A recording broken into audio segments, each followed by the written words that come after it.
Do Jae-ha, an ordinary high school boy, loses his best friend, who was a juvenile police officer, in a terrible incident. Heartbroken, but determined, Jae-ha decides to follow the same path. With hard training and a strong will for justice, he faces dangerous criminals and fights to fix what's wrong. Can Jae-ha rise up and become the officer he wanted to be? Find out in this thrilling journey. The story starts in year 2020. Juvenile crime is worse than ever. The story begins with a young man sitting on a chair with a box full of money in front of him. A group of people has gathered him. The man says he is in charge of dividing the money, and soon he declares he will keep 80% of it. One of the men in the group gets angry, as well as says the business he is doing is unfair. He asks the guy how many deals the man had to make to take such a large share. Suddenly, two other men take out their weapons and demand to know how much the money is worth, as well as where it came from. The guy in question looks annoyed. He asks the others how they dare talk to him like that. But then, one of the men comes near him, grabs him by his collar, slams him to the ground, and starts walking toward the others. As he moves, he makes fun of them. Moreover, behind him, we see many injured men lie on the floor. The man takes out handcuffs and announces that they are all under arrest for crimes like illegal fundraising as well as doing violence. The guy is a part of the Juvenile Police, a special team created by the government to stop young criminals. This team hires students as police officers. The story jumps to 1 year ago. A student named Do Jae opens his eyes in classroom after his friend Jung-hwan Lee wakes him. Lee tells him class is over, and they decide to go to the snack shop. Jae-ha is just a regular student, living a normal life. After some time, Jae-ha listens to the news that talks about a new program where young police officers punish juvenile criminals. It has caused a lot of debate. While Jae-ha is listening to the news making weird expressions, his friend Lee shows Jae-ha his police ID card and tells Jae-ha he is now part of the Juvenile Police. Jae-ha asks him how he comes to school while working as a police officer. He explains that he still goes to school but only leaves for police missions sometimes. Jae-ha finds this strange, as well as asks Lee why he became a cop. Lee says it's a good job because it has a steady salary, respect from others, and the chance to help people. Jae-ha is surprised because Lee was not a good student and does not have good grades, so he asks how he even got in. Lee says he worked very hard for the entrance exam this time. As they walk, Jae-ha talks about going to a PC room to relax. Suddenly, a classmate named Seong Min-gyu appears and asks Jae-ha to lend him money. Lee comes to save Jae-ha and stops Gyu and says they do not have money to give him. Gyu notices Lee's police ID and begins to make fun of him for being part of the Juvenile Police. Suddenly, 3 more students join them and Gyu tells them they will play. He promises them thus time he will bring more people. Jae-ha feels uneasy. Lee warns Jae-ha to ignore Gyu and promises to protect him if Gyu causes any trouble. As they walk, Jae-ha and Lee talks about their old memories, but Jae-ha does not realize this will be his last real conversation with Lee. That night, the Juvenile Police entered a gambling center run by young criminals. Lee is shown fighting against them as well as calling for backup. Even though he is there all alone, he keeps fighting and almost has the situation under control. Suddenly, Gyu appears and recognizes Lee. Gyu notices that Lee is alone and taunts him. Lee warns him that backup will arrive soon and tells him to surrender. But Gyu refuses and attacks Lee instead, trying to defeat him. The two fight hard. Lee knows he just needs to hold out until his team arrives. But Gyu, who is a former boxer, is too strong. He overpowers Lee, beats him badly, and throws him through a window. The glass of window breaks and Lee falls to the ground, as everyone watches in shock, including Gyu. The next day, the news reports on the delayed backup and how Lee is now in critical condition. Jae-ha does not care about the excuses. He just wants Gyu to be punished. However, Gyu gets only a 3-month suspension, which he treats like a vacation. In the court, Gyu says what happened to Lee was just an accident. Later, Gyu mockingly gives Lee's police name tag back to Jae-ha, saying the police wanted him to return it. He tells Jae-ha to throw it away. Jae-ha tries to stay calm, but Gyu keeps testing him by talking bad about Lee. Finally, Jae-ha loses his temper and tries to hit Gyu, but Gyu easily blocks him and punches him in the face. Gyu keeps hitting Jae-ha and then throws him to the ground. Gyu taunts Jae-ha, asking if he wants to end up like Lee, who is now lying helpless in a hospital bed. He claims that Lee caused his own downfall by trying to stop them. A guy tells Gyu to stop before things get worse, so Gyu decides to walk away. Jae-ha is feeling hopeless. Lee was his only real friend. Jae-ha's father was abusive and often beats him when he was drunk, so Lee was the only person who truly understood him. Jae-ha cries and promises himself that he will never forgive Gyu for what he did. In 2020, the government launches the Juvenile Police program to fight young criminals. This is the story of Jae-ha, who decides to become strong and seek justice, no matter what it takes. While Jae-ha sits beside Lee in the hospital, a man enters the room. He introduces himself as Officer Lee Yong-rim, the detective in charge of Lee's case. Jae-ha and Rim greet each other, and Rim mentions that he has heard about Jae-ha and has been wanting to meet him. He then asks Jae-ha to step outside for a quick chat. Outside, as they sit on a bench, Rim tries to motivate Jae-ha. He tells him there's still a chance that Lee might wake up and apologizes for what happened to him. Rim explains that he was Lee's senior, and Lee was part of the juvenile police team under his supervision. Rim shares that although Lee wasn't the best academically, physically, or in practical evaluations, he had the heart of a true police officer. Rim recalls how he learned a lot just by observing Lee's determination and spirit. He also tells Jae-ha that Lee spoke about him often, calling him a friend who was terrible at video games. Rim adds a story about a neighborhood friend who was going through tough times, similar to Jae-ha. He also tells him, when Lee became a juvenile police officer, he made it a point to take them to the PC cafe and treat them to ramen. As Rim stands to leave, he tells Jae-ha not to lose hope, and that he and Lee might get another chance to spend time together soon. Before leaving, Rim hands Jae-ha a card and asks him to contact him if anything happens. Just as Rim begins to walk away, Jae-ha suddenly stands up and asks if he can apply for the juvenile police program. Rim looks at Jae-ha and asks if this is about revenge. He explains that being a juvenile police officer requires proper skills to catch criminals, including combat and martial arts. Rim advises Jae-ha that he cannot let emotions drive his decisions. Jae-ha feels frustrated and helpless. He tells Rim that Gyu has returned to school as if nothing happened. Jae-ha says he tried facing him, but Gyu beat him up again. Jae-ha's anger grows as he says it's unfair for Gyu to walk free. He insists that Gyu deserves punishment and declares that Lee didn't become a police officer for justice to end this way. He looks determined. He says he will catch Gyu and make things right. Rim listens quietly and seems to think deeply about something. Finally, Rim tells Jae-ha that unfortunately, the hiring time for the juvenile police program is closed. However, he mentions that if a strong reason arises, it might be possible for Jae-ha to get in, though it won't be easy. Rim warns that even if Jae-ha applies, there's no guarantee he will be accepted. He asks Jae-ha if he is still willing to try. Jae-ha looks determined and nods. 6 months later, in an office in Yeongdongpo district, Gyu and his team are waiting for food to be delivered when a man forcefully comes into the room. The man accuses Gyu of stealing his money through the gambling site Gyu operates. The man is furious. He threatens to kill Gyu and his team. Gyu steps forward to handle the situation. As the man continues to shout threats, Gyu suddenly punches him hard. Gyu blames the man for losing money and sarcastically asks if anyone forced him to gamble. Before the man can respond, someone else enters the room. Gyu looks confused at first, but then recognizes the person. It's Jae-ha. Jae-ha removes his cap, revealing his face, and Gyu asks how he managed to find their hideout. Jae-ha does not respond and gets ready to fight. He charges at Gyu with his fist clenched. Gyu easily saves himself from the attack and counters. This time, Jae-ha narrowly avoids getting hit, but Gyu quickly overpowers him and begins beating him badly. As Jae-ha struggles, he remembers Rim's warning. Rim had told him that fighting Gyu directly would be almost impossible. Jae-ha's chances of winning were less than 5%. Rim didn't believe Jae-ha could beat Gyu and had said as much. This memory fuels Jae-ha's anger. Months earlier, Rim had handed Jae-ha a simple rubber band for training and told him to practice his throws 10,000 times while also improving his cardio. Jae-ha had been confused, but Rim explained a famous Bruce Lee quote, "I fear not the man who has practiced 10,000 kicks once, but I fear the man who has practiced one kick 10,000 times." Rim advised Jae-ha to focus on endurance and staying on his feet, biding his time until the right moment to strike. Back in the present, Jae-ha recalls Rim's words as he endures Gyu's attacks. He waits patiently for the perfect moment to act. According to Rim, Gyu would be at his weakest the moment he throws his strongest punch. When that moment arrives, Jae-ha pulls out a pair of handcuffs, locks one onto Gyu's wrist, and uses the momentum to throw Gyu onto the ground. Gyu is shocked, and Jae-ha begins punching him relentlessly. As he fights, Jae-ha thinks of his friend Lee and hopes he is watching. He wishes for Lee to wake up soon, so no one else has to suffer like they did. Jae-ha is determined to make Gyu pay for his crimes and the pain he caused. The other members of Gyu's team watch in fear as Jae-ha unleashes his anger. One by one they flee the scene, terrified by Jae-ha's transformation. Jae-ha, breathing heavily, stands over Gyu, who is now badly injured and unable to fight back. It took 6 long months of preparation, but Jae-ha is finally ready to declare Gyu's arrest. He announces, "Seong-min Gyu, for illegal gambling, embezzlement, and assaulting an officer, you are under arrest. You've been caught red-handed as a criminal." Jae-ha has captured all the criminals and already contacted the police station. He is sure that Detective Rim will arrive soon. But to his surprise, 2 police officers arrive instead, and Rim is nowhere to be seen. Jae-ha tells them he is the one who reported the incident, and then asks about Rim. One of the officers says it's the first time he's heard that name. Confused, Jae-ha asks about Gyeongpo police station, but the officer replies that they do not know of it. They say they are from Yeongdongpo District Police. Jae-ha feels shocked and confused. The officer then asks if Jae-ha really caught all these people himself because there is clear evidence of violence. Jae-ha hesitates, but finally admits it. The officer notices Jae-ha is still a student and tells him that he has committed a crime. Jae-ha is now under arrest as a suspect, even though he was the one who reported the incident. Jae-ha feels like everything everything is falling apart. At the police station, an officer questions Jae-ha. He asks if Jae-ha has been training with Detective Rim from Jumpo Police Station and planned this incident together. Jae-ha admits it. The officer decides to wait for Rim to arrive before making any decisions. Jae-ha feels scared and realizes he made a mistake. He didn't even know this wasn't Mapo District. After some time, Rim finally arrives at the station and introduces himself. The officer tells him that he has completed the investigation and that Jae-ha can leave now. Rim thinks Jae-ha is an idiot for causing so much trouble. Outside the station, Jae-ha screams out of frustration. He feels like he has ruined everything and does not know what to do. Rim explains that since Jae-ha directly attacked someone, it could be considered a crime. If the other person is injured, Jae-ha could face a charge of assault. Even with a settlement, there would still be punishment, possibly up to 7 years in prison or a fine of 10 million won. Jae-ha becomes terrified, but Rim tries to calm him down. He tells Jae-ha that it's likely he will only get a suspended sentence. Jae-ha then asks about his dream of becoming a juvenile police officer. Rim teases him, saying that it's obviously not going to happen. He points out that someone with a criminal record cannot be selected. Jae-ha feels hopeless. Rim reminds him that catching a criminal alone does not guarantee he will become a juvenile police officer. Angry as well as frustrated, Jae-ha shouts at Rim, saying he trusted him for 6 months and worked so hard. Now it feels like all his efforts were wasted. Rim reassures Jae-ha, saying there's no need to worry. Everything is going according to plan. He tells Jae-ha to follow him because there's somewhere they need to go. Jae-ha looks confused but follows Rim. While sitting in the car, Jae-ha asks where they are going. Rim tells him to wait as well as to open Nurtube on his phone. He asks Jae-ha to check the recent news. Jae-ha opens Nurtube and is surprised to see himself trending on the news. The news says that a student recently captured the leader of a gambling organization single-handedly. Jae-ha is shocked and wonders how this happened. Then he realizes it must be the CCTV footage from earlier. The video is spreading quickly across various online communities. Jae-ha asks Rim if he reported this. Rim looks happy and says he made some effort and it worked out fast. He then asks Jae-ha if he remembers what Rim said 6 months ago, that he needed to show something convincing. Rim explains that the reason he trained Jae-ha wasn't just to make him a juvenile officer, but to create a strong impression. Rim says that this performance of catching the criminals has created a buzz. People, including the police force, are paying attention. Public opinion is building, and this is the perfect time to propose hiring Jae-ha. Everything is going according to Rim's plan. Later, Rim is seen talking to Kim Ye-jin, the police chief of Jumpo Police Station. He requests special approval for Jae-ha to join the juvenile police team. Rim argues that Jae-ha is suitable based on his physical ability, as well as character, and as a friend of Lee Jong-won, he meets the qualifications for an exceptional hire. Kim seems surprised and says she didn't expect this. She admits she gave the project to Rim because no one else wanted to take it on, but now it seems Rim is being more emotional than usual. She asks if it's because of that incident. Rim assures her he is only doing his job and making the right decision. Kim mentions that Jae-ha is under investigation for assault. Rim explains that according to the Juvenile Police Manual, there's a clause that allows certain rules to be bent in special cases. He plans to use that clause during the investigation period. Kim warns Rim to be careful since Jae-ha is already in the public eye. Rim promises not to let anything go wrong. Outside, Jae-ha waits nervously. When Rim comes out, Jae-ha runs toward him, asking if everything is okay. He is especially worried about the assault investigation. Rim tells him to follow him to the gym because there's someone he needs to meet. On the way, Jae-ha asks if he has been hired. Rim tells him that the decision has been made, but it's not as an official officer yet. Jae-ha has been hired as an apprentice. At the gym, Rim opens the door, and Jae-ha sees two guys fighting each other intensely. Rim tells Jae-ha that these two will be his teammates during the apprenticeship. The two fighters stop, and Rim gathers them together to introduce Jae-ha. Rim explains the conditions of Jae-ha's apprenticeship. It will last 2 weeks. During this time, Jae-ha must meet 2 requirements. First, he must receive an A grade in evaluations from the 2 team members, and second, his team must rank first among the 24 juvenile police teams in Seoul. Rim warns Jae-ha that if he fails, his hiring will be revoked, and he will still face the assault case. Jae-ha feels shocked. The other members introduce themselves to Jae-ha, and it is day 14 of Jae-ha's apprenticeship evaluation beginning.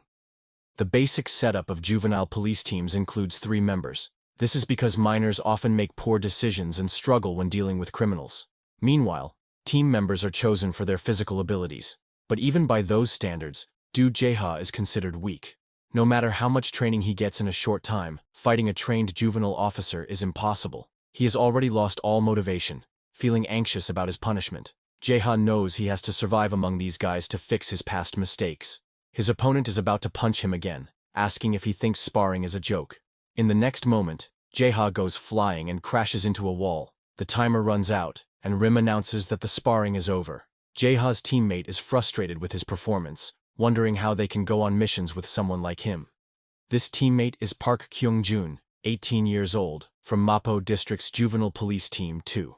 After hearing Park's complaints about Jae-ha, Rim turns to another teammate for his opinion. The teammate says Jae-ha may not be good enough now, but pushing him too hard seems unfair. His name is Ryu Tail, 18 years old, also from Mapo District's Juvenile Police Team 2.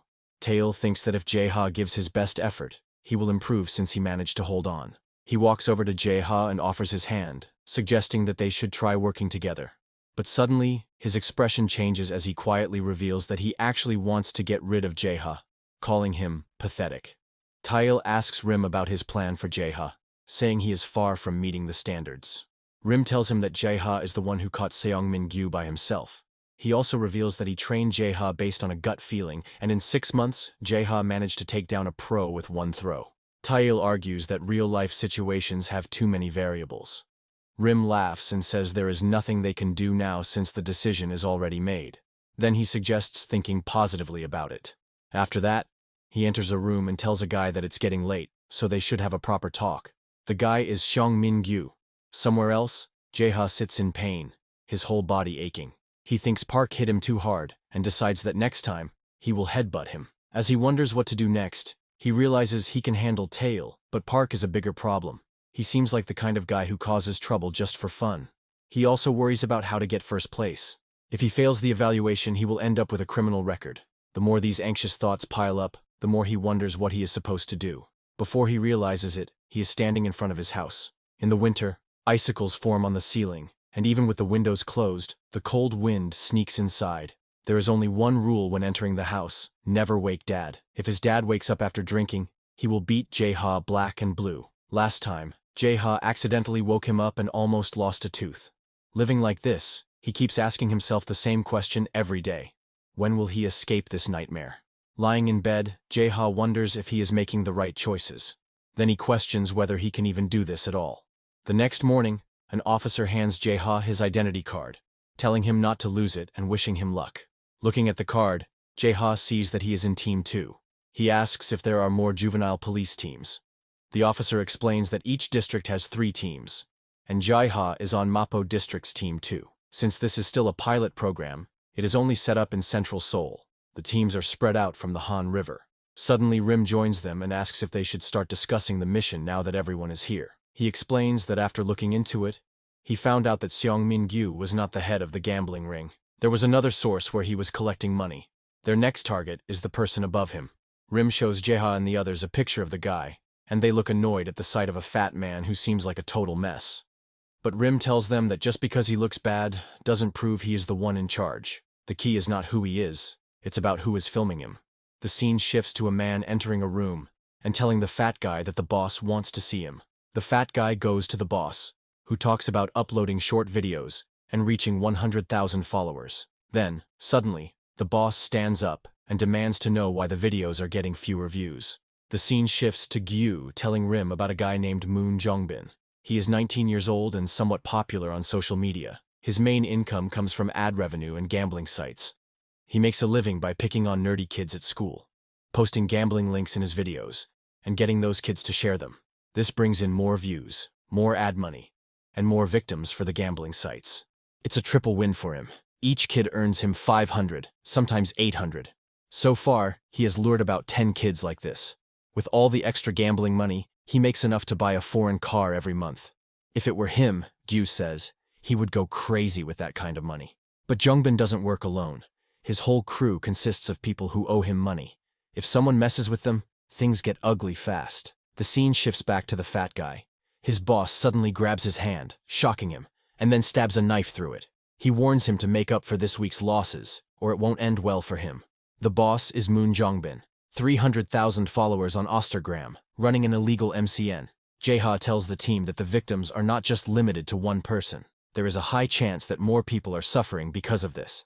From now on, Team 2 will handle the case. Their mission is to gather evidence against Moon Jongbin, rescue the victims, and capture him. This is Ho Jae-ha's first mission. Park asks Rim if they can't just beat everyone up since they're all criminals.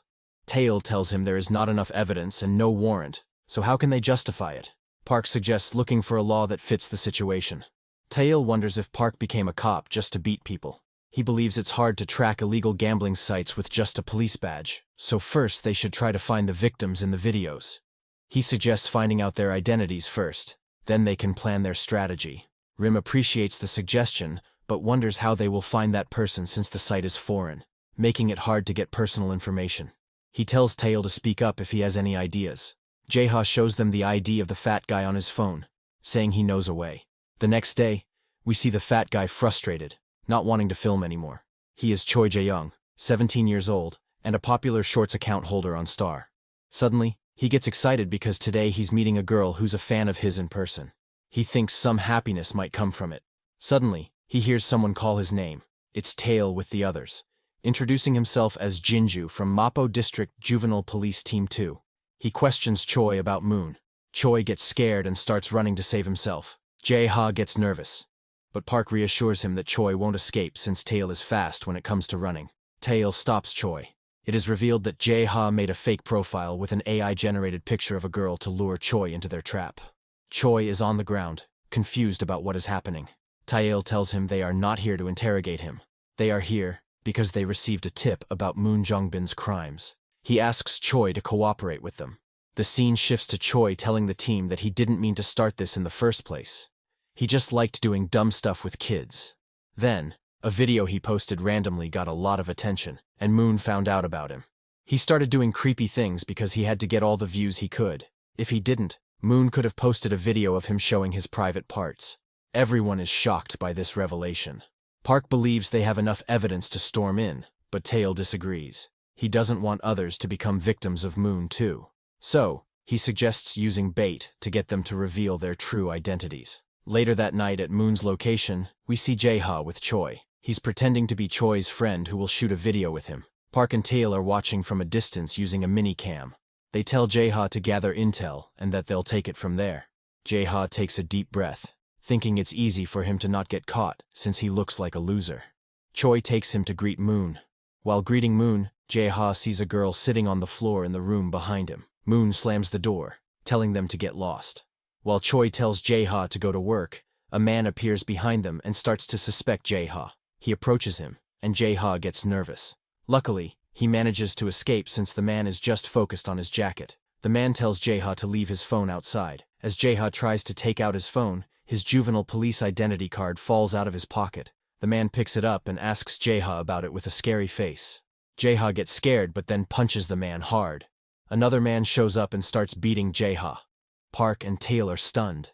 Hearing the noise, Moon comes out of his room angrily shouting at everyone. Jae-ha apologizes to his teammates for getting caught. He tells them he's gathered most of the evidence and that they just need to arrest them all as criminals. He asks them to come quickly while he stands there, terrified, with his fists clenched. Moon mocks Jae-ha, asking what crimes he's arresting them for. Jae-ha begins listing all the illegal acts Moon and his people are involved in.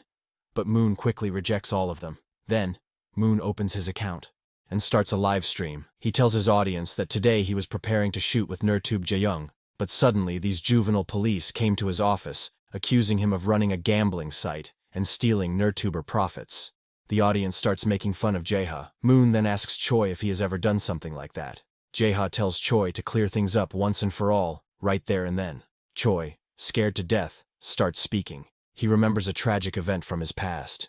He gets scared, and, to Jae-ha's misfortune, lies about Moon. Jae-ha is shocked. Moon believes it's time to leave since there are no witnesses or evidence. But suddenly, one of his men runs in and tells him he won 300 in one shot, despite his opponent having a full house. The audience gets confused, wondering if they're talking about gambling. Moon ends the live stream, enraged, and tells his man he messed it up. He threatens to kill him. Moon's men start running toward Jae-ha and Choi to beat them, but Park arrives to save them. He knocks out the men with just one punch, shocking Moon and the others. Tail tells Park to handle the bigger guys and orders Jae-ha to make sure Moon doesn't escape.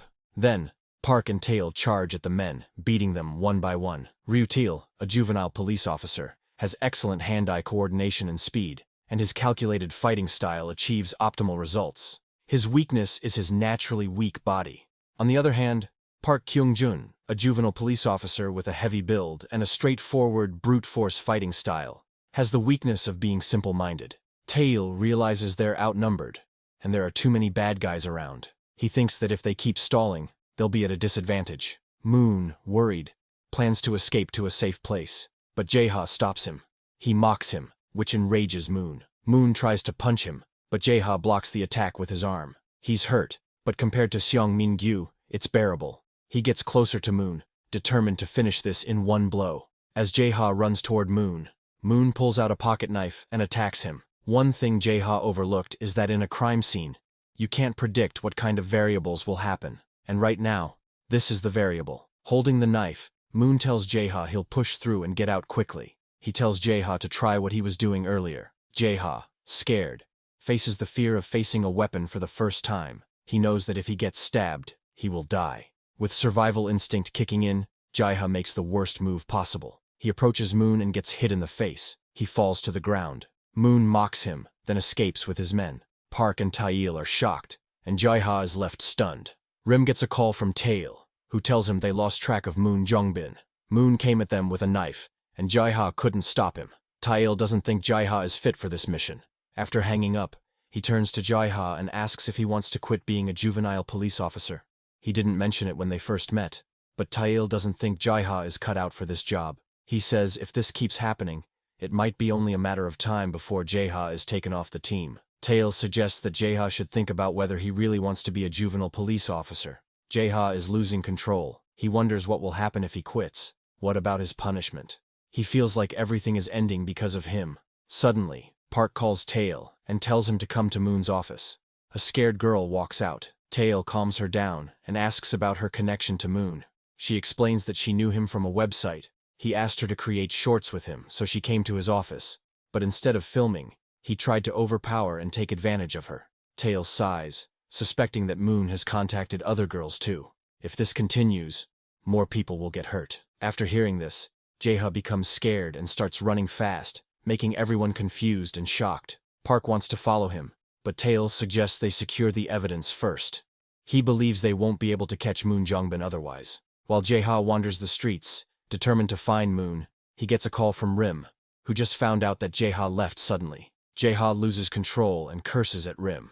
Rim tries to calm him down, asking if that's all his will is. These words hit Jae-ha hard. Rim explains that this field is full of unpredictable situations. Sometimes things happen that they can't control. But what matters is pushing forward no matter what. That's what being a cop is about. He tells Jae-ha it's not too late to get his head straight. Jae-ha asks him what he should do. Now we move to a building where Moon and his men are hiding, and no one is chasing them. Moon punches one of his men, accusing him of failing today. The man apologizes. Moon tells him to keep a careful watch. He opens the door to a room, and the power is out. He hasn't been here lately due to his laziness. Moon walks toward a cupboard, trying to find a drawer. He checks his phone and sees a lot of notifications. He opens one and is shocked to see that his live stream, where he was exposed, has spread across the country through the news. He gets frustrated. He opens the drawer and finds a lot of money. He decides he'll deal with everything later. Whether his reputation is ruined or the gambling site is gone, as long as he has money, he believes that place will accept him. He steps out of the room, shocked to see his men lying injured on the floor. After a while, he starts smiling hysterically as he sees Jae-ha in front of him. Jae-ha, enraged, has finally found Moon. In a flashback from a few hours ago, we see Rim telling Jae-ha that he can find Moon. There is a lead. The office Moon set up also manages an online gambling site. Rim found the ledger, and the people working with Moon are all in debt to him from gambling. The site itself is overseas, but thanks to the ledger, they can collaborate with the cyber team. There are limits to tracking him down as a police officer. However, the earlier raid gave them an opportunity. Now that Moon Jongbin is considered a criminal, Rim has pulled up some information on him. The interesting part is that Moon has 3 offices under his name. One is the place Jae-ha just raided. Another is the office that Gyu ran, the one who supported Gyu. Rim falls silent and lets Jae-ha guess the 3rd location. Jae-ha guesses it's the place where his friend, Lee Jong-won, had his accident, the gambling den. Moon pulls out a weapon, and Jae-ha stands in front of him, remembering when Rim assured him that if he uses the weapon he has, Jae-ha can stop Moon easily. Unlike Park and Tail, Jae-ha has proven himself with unconventional methods so far. Jae-ha runs toward Moon and pulls out a box of super spicy chili powder. He throws it at Moon, who gets shocked and can't open his eyes. That's Jae-ha's weapon, the element of surprise.